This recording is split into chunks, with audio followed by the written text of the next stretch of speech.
An international brand with around 220,000 cars in the world, producing on or around 8,400 cars a year, as according to an article written by Ferrari Lake Forest, right?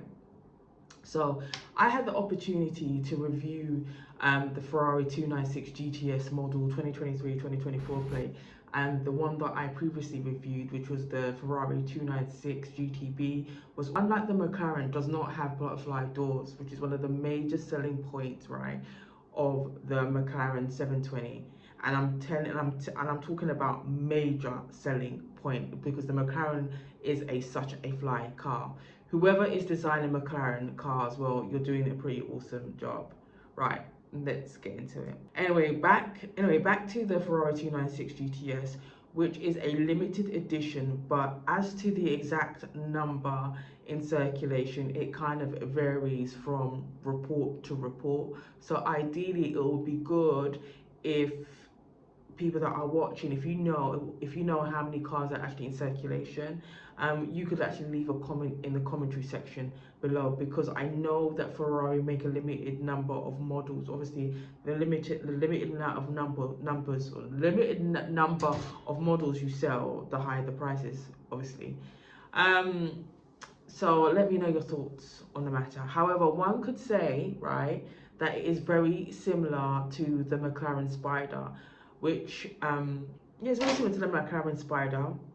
However, the GTS is an automatic hybrid car with a twin turbo. A dual turbo essentially gives the car more boost. It has a V6 engine, which essentially means that it has 6 cylinders shaped as a V. It has a high-tech cockpit plug-in hybrid system and can be driven in different modes. This car is on or around 297,000, and the passenger side is very minimalistic, but there is a touch screen to essentially see what is going on with the car in terms of speed and acceleration, really. I love the fact that the car is a two-seater and it's not tight, it's just right, just for 2 people. Now, the dimensions of the car itself is as follows. The wheelbase is like 102.4 inches, the length is like 179.7, the width is 77.1, and the height is 46.9. All the action happens in the driver's seat as well. Almost all the controls are in the driver's seat. So I feel that it complicates use, obviously, on the go. You would have had to have driven the car a couple of times to actually get the hang of it. So the driver's steering wheel had LED lights, which come on when you obviously turn the car on. I learned that in order to turn on the car, you obviously need to, well, you don't really need to put the car into anything. You just need to turn the Bluetooth, ensure that the Bluetooth is on and is enabled, which would obviously start up the car, which is a bit mad, but yeah, it starts up the car. The most obvious things that you will notice when obviously sitting in the driver's seat of the car, which I'm going to show you a video of it in a minute, is that the gear shift paddles are behind the steering wheel. And when I saw it, I thought, what is this? But it's the gear shift paddles. It obviously gives you that F1 feel to it compared to the yeah, it gives you that F1 feel to it, and so does the Ferrari 296 GTB. The engine is not loud on the 296 GTS, but it's very loud on the GTB, and I think the GTB is probably more powerful than the GTS. Now, the horsepower of this vehicle is 819, which is a combination of obviously gas, a combination of a gas engine and electric motor. You don't have to put your foot on the gas as the car is powerful, so you have to be kind of mindful the amount of pressure you're obviously putting on the car. I honestly feel like Ferrari is a great collectible car, and to really get the maximum out of the car, I feel like you need to not be obviously in inner cities, because you're stopping and you're starting all the time because of traffic lights. And I feel like in order for it to reach its full potential and its full peak, you need to be on a circuit or some sort of racing track. Anyway, take a look at my footage.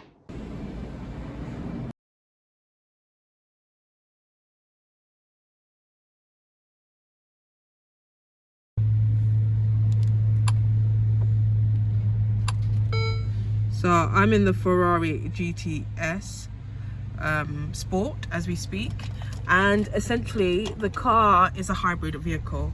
So I was just messing about with the buttons just to see essentially what it can and cannot do. I've left the door open, yeah, because it's easy just to leave the door open. So if I didn't realize what this does. This obviously turns your car to the left.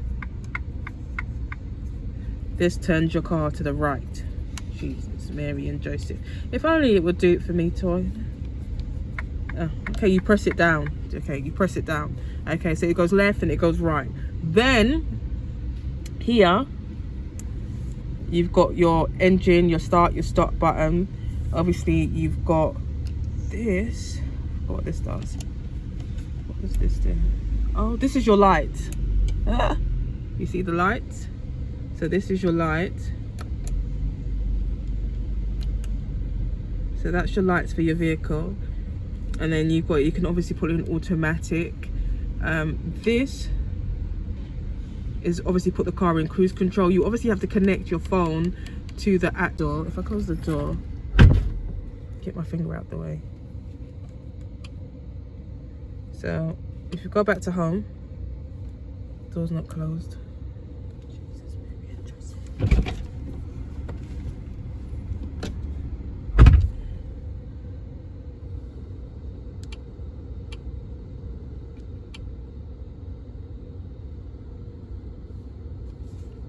I need to close the door. Sorry guys, I'm trying to close the door, but I don't want to break the window in the process.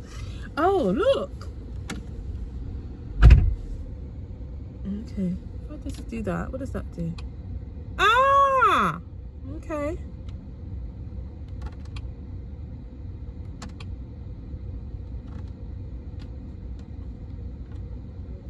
Low beam.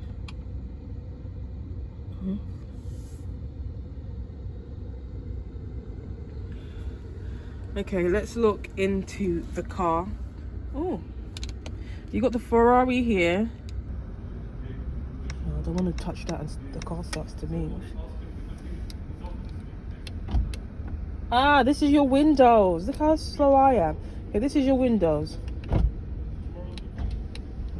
Shoot. Okay.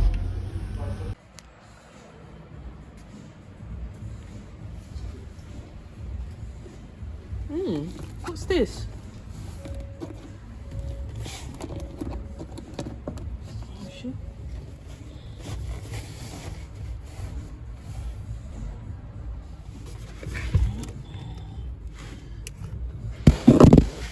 No.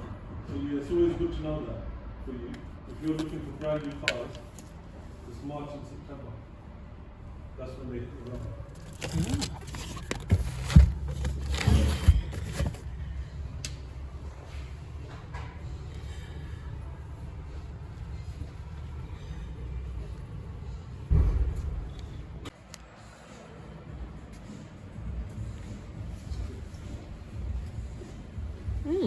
What's this?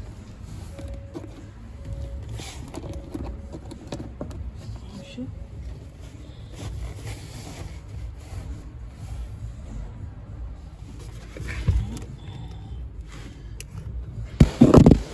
And take care. On to the next time. This is to put the car either in manual or automatic. We've got the reverse gear here. This is quite good. So what are you doing here?